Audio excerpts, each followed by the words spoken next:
There is a moment that comes for almost everyone, usually somewhere past 60, when the world goes quiet for just a second, and a single thought rises up from underneath everything else. Is this it? Is this what the rest of my life is going to feel like? The body has changed. The mirror shows someone your parents used to be. The children have their own children now. The job that once defined you is gone or fading, or something you're counting down toward. And in that silence, a question that no one warned you about starts to whisper. Not what's next, but what was the point?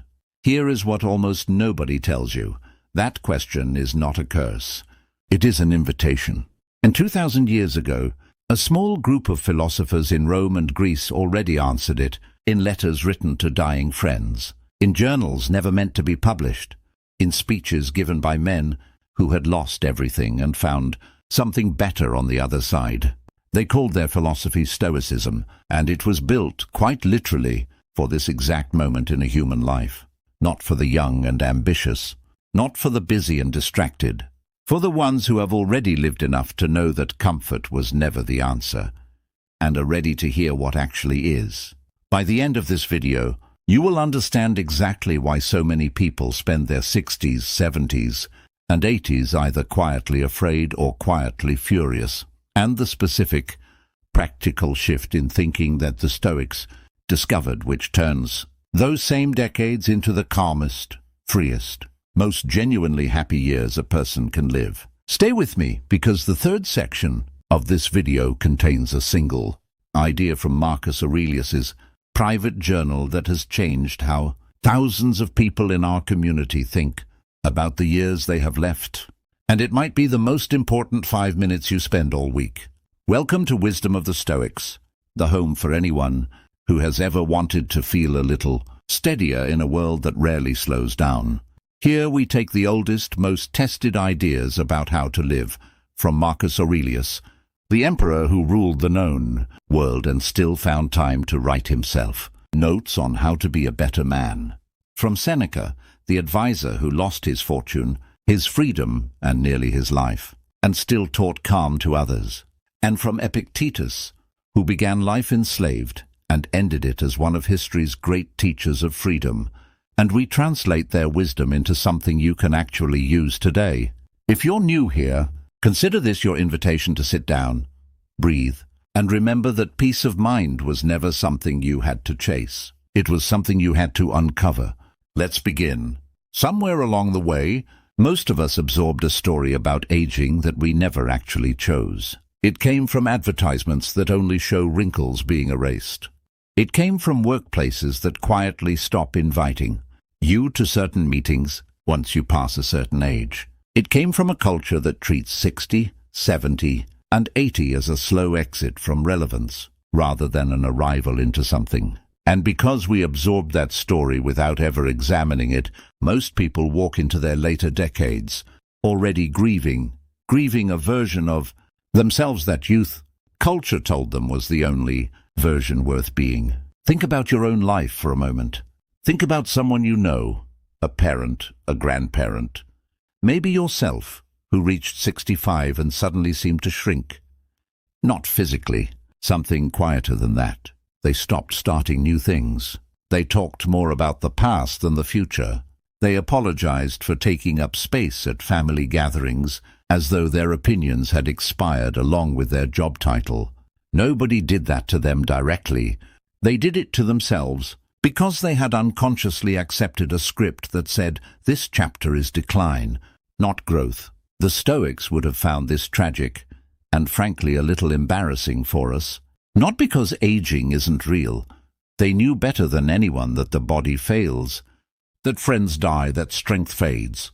But because they built an entire philosophy around a radical, almost rebellious idea that a human being's worth, happiness, and dignity have nothing to do with what the body can still do, and everything to do with what the mind chooses to do with what remains. Epictetus, who himself walked with a permanent limp from an injury he received as a slave, used to teach his students that the body is not truly yours in the way you think. It is on loan. It was always going to change, fade, and eventually be returned. What is actually yours? what can never be taken by time, illness or circumstance, is your capacity to judge, to choose, to respond. And that capacity does not weaken with age. If anything, it sharpens. So here is the first shift we need to make, right at the very beginning of this video. Before anything else can make sense, growing older is not a subtraction. It is a transfer of power. The power you used to place in your appearance, your physical strength, your job title, your ability to keep up with a room full of 25-year-olds, that power gets returned to you, and it becomes available to place somewhere else entirely, somewhere the Stoics considered infinitely more valuable. Your judgment, your character, your ability to remain undisturbed while everyone else panics. That is not a lesser life. That, according to men who studied happiness more rigorously than almost anyone in history, is the beginning of the only kind of life actually worth having. If this idea already feels like it's loosening something in your chest, do me a favor and drop a comment below telling me how old you are right now, and what year you secretly hope people will remember as when things got better for you, because I read every single one of these, and I promise you, this community is full of people exactly like you, quietly rebuilding their idea of what a good life looks like. Let's talk about time, because nothing haunts a person in their 60s quite like the sound of a clock they suddenly feel too loudly. Seneca, the Roman statesman and philosopher, wrote an entire essay on this subject called On the Shortness of Life, and the very first line is a gut punch that still lands 2,000 years later. He said that the majority of people complain about the cruelty of nature, because we are born for so brief a span, and because even this small stretch of time rushes by so rapidly. But then he says something that should stop you cold. It is not that we have a short time to live, but that we waste a great deal of it. Life is long enough, he argues, if you know how to use it. Sit with that for a second, because it reframes the entire fear that so many people carry into their 60s and 70s. The fear that there simply isn't enough time left to matter. Seneca isn't offering false comfort here. He isn't telling you that you have all the time in the world. He is telling you something far more useful, that the anxious, distracted, comparison-driven version of a life wastes decades without even noticing, while a deliberate, present, undistracted version of a life can find more meaning in a single remaining decade than most people find in 80 years of sleepwalking. Picture two people, both turning 65 on the exact same day. The first person spends their days scrolling through news that upsets them, replaying arguments from years ago, resenting family members for things that can't be changed, and dreading a future they've already decided will be lonely and painful. The second person, with the exact same number of years left, the exact same body, the exact same bank account, spends their days present with the people in front of them, curious about one new thing each week, forgiving quickly and treating each ordinary Tuesday as something that will never happen again in quite the same way. Which one of these people, according to Seneca, actually lived longer? He would say the second person. Not metaphorically, literally, because a life measured by attention and presence contains more actual living than a life measured merely by the number of mornings you wake up. This is why Seneca warns so sharply against what he calls preoccupatio. The state of being so busy, so mentally cluttered, so preoccupied with things outside your control that you are never actually inhabiting the moment you are in. He says most people don't live. They merely intend to live, always deferring real life to some future point that keeps sliding further away. And then one day they are old, and they realize with horror that the someday they were waiting for was actually every single day they already spent. This is the exact trap that catches so many people in their 50s and 60s. They spent their entire working life saying, once I retire, then I'll really start living. And then retirement arrives, and the habits of distraction and postponement don't disappear just because the calendar changed. The Stoic answer isn't to panic about lost time. Panic is just another form of wasting the present moment, this time by worrying about the past. The Stoic answer is to start today, in this exact hour, treating your attention as the most valuable currency you own, because unlike money, you cannot save it for later. You can only spend it now or lose it forever. I want you to try something with me right now while you're watching this. Think of one thing, just one, that you have been postponing under the story of someday. A conversation you've meant to have, a trip you've meant to take, a hobby from your 20s you quietly gave up on. Write it in the comments, not to perform it publicly, but because naming a thing out loud is the first step the Stoics recommend toward actually choosing it instead of merely wishing for it. I want to tell you a story now because ideas are easier to carry when they have a face attached to them. And this particular face belonged to a man named Cato, specifically Cato the Younger, one of the most quietly ferocious Stoics in Roman history. By the time Cato reached his final years, Rome had changed underneath him in almost every way he had spent his life. Fighting against, he had watched the republic he loved slowly collapse into the hands of ambitious men chasing personal power, first Pompey, then eventually Julius Caesar, a man Cato considered an existential threat to everything Rome was supposed to stand for. Cato was not young. He did not have unlimited energy. He did not have the machinery of empire behind him. What he had was a mind that refused to be bent by circumstances, no matter how overwhelming they became. When Caesar's forces finally closed in on the last resistance in North Africa, Cato found himself in the city of Utica, surrounded, outnumbered, with every practical exit sealed off except one: surrender to Caesar and live the rest of his life at the mercy of a man whose entire political existence Cato considered corrosive to everything good. Cato's friends begged him to negotiate. Surely, they said, an old man could be forgiven a peaceful retirement. Surely there was no shame in survival. But Cato understood something that most people spend their entire lives avoiding. There is a difference between staying alive and staying yourself. He famously spent his final night reading Plato's dialogue on the immortality of the soul, not out of despair, but out of preparation, the same way a craftsman checks his tools before the final job. And when the moment came, he chose, with total calm, to remain the man he had always been rather than become a smaller, safer version of himself under someone else's terms. Now, I want to be very clear about something, because this is a video about happiness in your 60s and beyond, not a video about tragedy. I am not telling you this story to suggest that growing older means some dramatic final stand. Almost none of us will ever face a moment like Cato's. I'm telling you this story because of what it reveals about the entire architecture of Stoic thought. That the years near the end of a life are not a time to shrink your standards, soften your character, or quietly accept whatever version of yourself circumstances hand you. They are, if anything, the proving ground for everything you spent your earlier decades practicing. Cato wasn't performing courage for an audience in that final year.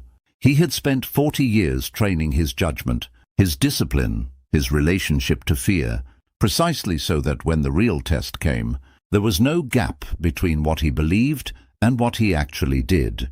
That is the entire Stoic promise, and it applies just as much to a 70-year-old deciding whether to finally set a boundary with a difficult adult child, as it does to a Roman senator facing an army. The question is never, how much time do I have left? The question is always, who am I, choosing to be with the time I have? If you've ever had a moment in your later years where you finally said the thing you'd swallowed for decades, finally stopped shrinking to keep the peace, finally chose being yourself over being comfortable, I would love to hear about it in the comments. These stories matter more than you know, both to me and to everyone else watching who needs to hear that it's not too late to become that person too. Let's now get very practical, because at some point in this video, you deserve more than stories. You deserve a tool you can use starting today. Epictetus built the entire foundation of Stoic practice on a single distinction, one so simple it sounds almost too obvious, and yet almost nobody actually lives by it. He called it the dichotomy of control. Some things are up to us, he said, our judgments, our desires, our choices, our reactions. And some things are not up to us. Our bodies, our reputations, our health, the actions of other people, the outcomes of events. Nearly all human suffering, he argued, comes from confusing these two categories, treating things that are not up to us as though they were, and therefore building our peace of mind on a foundation that was never stable to begin with. Now apply this directly to your 60s, 70s, and 80s, because this is precisely where the dichotomy of control becomes not just philosophy, but survival. Your knees are not up to you anymore in the way they once were. Your hearing, your eyesight, the speed at which you recover from a long day, these are shifting according to biology, not according to your effort or your virtue. If you build your happiness on the expectation that your body should behave the way it did at 35, you have guaranteed yourself decades of quiet grief, because you are demanding control over something that was never fully yours to control in the first place, at any age. This is precisely the trap Epictetus warned against, mistaking the not up to us for the up to us, and then suffering endlessly over a battle you were never going to win. But here is the liberating flip side, the part people miss because they're so busy mourning the first half of the equation. What remains completely, entirely, unshakably up to you, at 60, at 75, at 90, is how you interpret what is happening to your body. Whether you meet a diagnosis with dignity or despair, whether you meet a slower morning with gratitude for the morning you still get, or resentment for the morning you used to have, whether you let a bad knee cancel your joy for the walk, or whether you find a way to still take the walk, slower, and discover that slower has its own quiet pleasures you were too fast to notice before. I think of an example that a woman in this very community once shared with me, a woman in her early 70s who had been an avid hiker her entire adult life. A hip injury meant the mountain. Trails she loved were no longer available to her the way they once were. By every conventional measure, this was a loss, and she felt it as one, deeply, for a period of real grief that the Stoics would never ask her to skip or fake her way through. Stoicism, contrary to popular myth, was never about suppressing real feeling. It was about not adding a second layer of suffering on top of the first by demanding reality be different than it is. What she discovered months later was that the mountains hadn't been the actual source of her joy. The source had been attention, noticing light on leaves, the rhythm of breath, the quiet company of her own thoughts. And it turned out those things were fully available on a flat garden path 15 minutes from her house. Nothing about her circumstances up to her had changed for the better. What changed was where she placed her judgment, and that single shift returned her joy to her almost completely intact. This is the practice I want to leave you with in this section, and I want you to actually try it, not just nod along. Tonight, take out a piece of paper, or open a note on your phone, and draw a simple line down the middle. On one side, write down everything about aging that genuinely frightens or frustrates. You write now, health changes, energy changes, whatever it is. On the other side, next to each one, write down the one thing that remains entirely up to you in how you respond to it. Not a fix, not a solution, just your judgment, your interpretation, your choice of attitude. This single exercise, practiced by Stoics for 2,000 years, is one of the fastest ways to feel your footing return underneath you. And if this video is helping you feel that footing return even a little, this is exactly the moment I'd ask you to hit that like button, not for me, but because it tells YouTube to show this video to someone else out there, right now, quietly panicking about turning 65, who needs to hear exactly this. There is a phrase that later thinkers, particularly Nietzsche, borrowed and popularized from Stoic soil, and it captures something the Stoics circled, constantly without always naming it so cleanly. Amor Fati, the love of one's fate, not mere acceptance, gritted through clenched teeth. Love, an active, chosen embrace of the life that actually happened to you, rather than a permanent quiet mourning for the life you imagined you'd have instead. This matters enormously in your 60s and beyond, because by this point in a life, almost everyone is carrying some version of the unlived life alongside the lived one. The career that didn't go the way you hoped, the marriage that ended, or the one that never began, the child who grew distant, the health that didn't hold up, the way you promised yourself it would if you just ate right and stayed active. Somewhere in the back of most people's minds, there is a ghost version of themselves, living the life that should have happened, and that ghost quietly haunts every ordinary Tuesday of the actual life still available to be lived.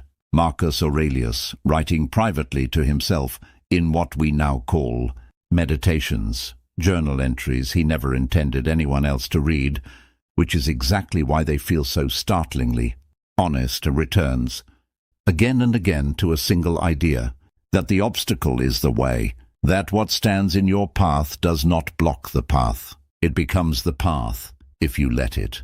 He wasn't writing this from a place of comfort. He was writing it while ruling an empire during a plague, while burying children, while fighting wars he never wanted, at an age when most men would have already been considered old by Roman standards. And still, his private journal is not a document of bitterness. It is a document of a man actively practicing, entry after entry, the discipline of turning "this happened to me" into "this is what I have to work with now." This is Amor Fati in its most practical form, and it is perhaps the single most important shift available to anyone entering their 60s and beyond. You are not being asked to pretend the losses didn't happen, or that they don't hurt. You are being asked to stop spending your remaining years locked in a losing argument with a past that cannot be changed, and instead turn your full attention toward the only thing that has ever actually been available to any human being at any point in history, this present circumstance exactly as it is right now, and what can be built from here. Think about grandparents who resent that their grandchildren live far away and rarely call, spending every visit subtly guilting the people in front of them for not being the family they imagined, versus grandparents who fully inhabit the 2 video calls a month they do get, who make those 20 minutes so warm and so unburdened by resentment that the grandchildren actually want to call more. The circumstances on paper might be identical. The internal experience and often the eventual outcome could not be more different. One version of that grandparent is loving a fate that doesn't exist. The other is loving the fate that does. I want to be honest with you here, because this channel has never been interested in cheap positivity. This is hard.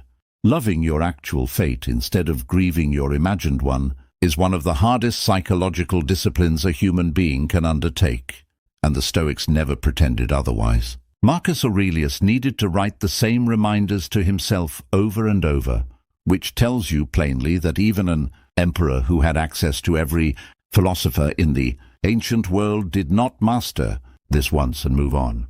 He practiced it daily, like a muscle, because it required daily maintenance. That is actually good news for you. It means you are not failing by needing to return to this idea again and again. You are doing exactly what every Stoic before you also had to do. One of the quiet fears that sits underneath so many conversations about aging is the fear of being alone. Friends pass away, spouses pass away, children build their own lives in other cities, and there is a real, legitimate grief in watching your social world contract as the decades pass. A grief the Stoics never asked anyone to deny. But there is an important distinction the Stoics drew that our modern culture has almost completely lost, and it might be one of the most useful ideas in this entire video. The difference between solitude and loneliness. Loneliness is a form of suffering, rooted in a feeling of lack and the sense that something essential is missing, that you have been abandoned by a world that has moved on without you. Solitude, on the other hand, is simply the state of being physically alone, and it can be either agonizing or genuinely restorative, depending entirely on the relationship you have built with your own mind. Epictetus taught his students, many of whom were young men anxious about status and connection, that a person who cannot bear to be alone with their own thoughts has revealed something important. Not that solitude is dangerous, but that they have not yet done the work of building a mind worth spending time with. This sounds harsh at first, but it is actually one of the most hopeful ideas in all of Stoic philosophy, because it means the antidote to the fear of being alone in your later years is not endless external company. It is the deliberate, patient work of becoming someone whose own company you actually enjoy. This is why so many people in their 60s and 70s who seem to have the least going on externally, fewer visitors, fewer obligations, quieter homes, are sometimes among the most contented people you will ever meet, while others, surrounded by constant family activity, remain restless and dissatisfied. The difference almost never comes down to how many people are physically present. It comes down to whether a lifetime of avoiding one's own thoughts has left a person with an internal world that feels safe to sit in, or one that feels unbearable the moment the noise stops. If you are watching this, and solitude currently feels closer to loneliness than to peace, I want to offer you something concrete, not just comforting. Start small. 10 minutes a day, no phone, no television, no task to complete, just sitting and allowing whatever thoughts arise to simply be there without needing to fix, escape, or distract from them. This will likely feel uncomfortable at first. That discomfort is not a sign you're doing it wrong. It is a sign of exactly how unpracticed the skill has become. In a culture that has spent decades training all of us to fill every silence with a screen, like any skill, it strengthens with repetition. Seneca himself wrote to his friend Lucilius about the importance of learning to be a friend to yourself first, arguing that anyone who has not achieved this will find themselves dependent on constant company, not out of genuine love for others, but out of an inability to tolerate their own inner world. And here's the part that connects everything together. Once you no longer fear solitude, your relationships with other people actually improve, because you stop needing them to rescue you from yourself. You start choosing connection because you enjoy it, rather than clinging to it, because you're afraid of what happens when it's absent. That shift alone, from needing people to enjoying people, is one of the quiet, underappreciated gifts available specifically in the second half of life. Once you've done the work to make peace with your own company, if any part of this section is landing for you, subscribe to this channel now, because we go deeper into exactly these kinds of practices every single week. And this community has slowly become one of the most thoughtful, kind spaces on this entire platform for people genuinely trying to build a calmer relationship with the years ahead. We need to talk about the thing that almost every culture on Earth has taught us to avoid discussing directly, especially once we reach an age where it starts to feel less abstract: death. The Stoics did something that sounds, on the surface, almost cruel, until you understand what they were actually doing. They practiced what is now commonly called memento mori. Remember that you will die, not as a morbid obsession, but as one of the single most effective tools available for living fully. Marcus Aurelius reminds himself constantly throughout his private journal that he could leave this life right now, and he lets that fact govern how he acts, what he says, and how he treats the people in front of him. Seneca tells his friend Lucilius to count each day as an entire life in miniature, not because death is something to fear more intensely, but because a clear, honest relationship with mortality is precisely what strips away the small, petty distractions that otherwise consume most of a human life. Here is why this matters so specifically for you, right now in your 60s or beyond, more than it might matter to someone in their 20s. At 25, death feels theoretical, distant, almost fictional. By 60 or 70, it has stopped being theoretical. You have likely already lost people. You have felt your own body change in ways that quietly remind you of your own timeline. This means you are actually in a uniquely powerful position that younger people rarely have access to. You can no longer avoid the truth of memento mori through denial. The question is only whether you turn and face that truth with terror, or with the strange, hard-won clarity the Stoics insisted was available on the other side of it. Because here is what they discovered, and what modern research on end-of-life reflection has repeatedly confirmed since. People who develop an honest, unafraid relationship with their own mortality do not become depressed by it. They become astonishingly present. They stop postponing the phone call. They stop swallowing the apology they owe someone. They stop waiting for a better time to say the important thing. Because the entire premise of memento mori is that there may not be a better time, and that this recognition, rather than being frightening, becomes the very thing that makes today feel vivid instead of forgettable. I think of Seneca's own final act, recorded by the historian Tacitus. Condemned to death by the Emperor Nero, a former student who had turned on him, Seneca did not spend his final hours in panic. He spent them comforting the people around him, dictating final thoughts, and meeting the moment with the same composure he had spent his whole life teaching others to find. This was not a performance for history.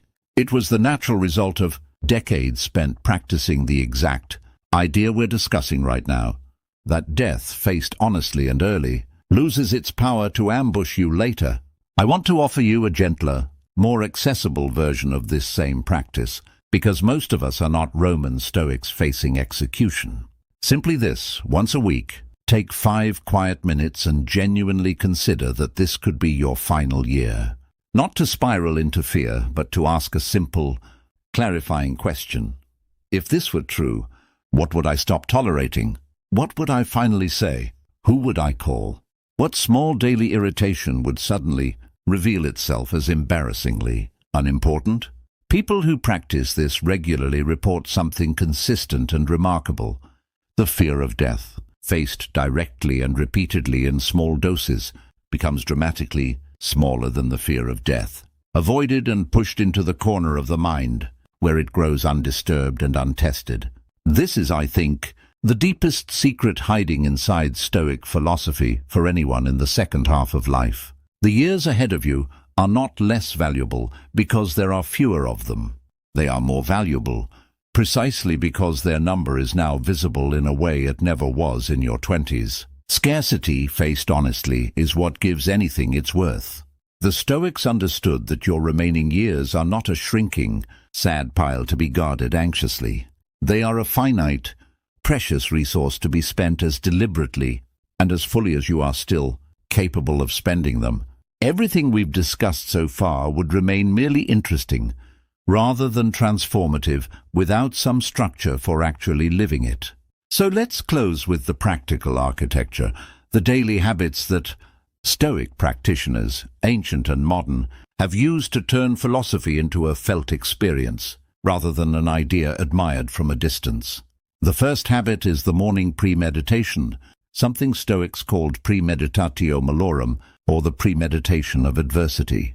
Each morning, before the day begins, take a few minutes to honestly consider what might go wrong. Not to catastrophize, but to rehearse. Perhaps a doctor's appointment brings difficult news. Perhaps a family member says something hurtful. Perhaps your body simply doesn't cooperate the way you hoped. By meeting these possibilities calmly in your imagination first, you rob them of their power to ambush you later. This single habit, practiced by Roman statesmen preparing for political betrayal, works just as effectively for a retiree preparing for an unpredictable day.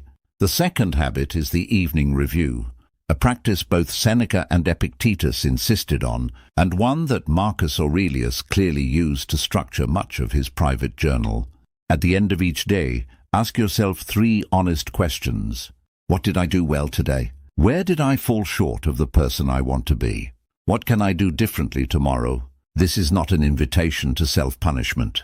The Stoics were remarkably gentle with themselves in this practice, treating it more like an athlete reviewing footage than a judge issuing a sentence. Over months and years, this simple nightly habit builds something extraordinary, genuine self-knowledge, the kind that makes a person feel solid and known to themselves, which is precisely the feeling so many people in their later years quietly lack. The third habit is deliberate discomfort, something that sounds strange. applied to a body that already faces plenty of involuntary discomfort through aging, but bear with me. The Stoics occasionally practiced voluntary hardship, simpler meals, colder rooms, plainer clothes, not out of asceticism for its own sake, but to remind themselves that their happiness did not depend on comfort. For you, this might look like intentionally spending a day without the conveniences you normally lean on, or choosing the harder, more honest conversation instead of the easy, avoidant one. The goal is simply this: to prove to yourself again and again that your peace of mind does not live inside your circumstances. It lives inside your judgment, which travels with you no matter what circumstances arrive. The fourth and final habit is what I'd call active virtue, looking, each day, for one small opportunity to practice courage, justice, wisdom, or self-discipline, the four cardinal virtues the Stoics considered the entire foundation of a good life. This does not need to be dramatic. Courage might simply mean finally telling your adult child how you actually feel. Justice might mean speaking up for a neighbor being treated unfairly.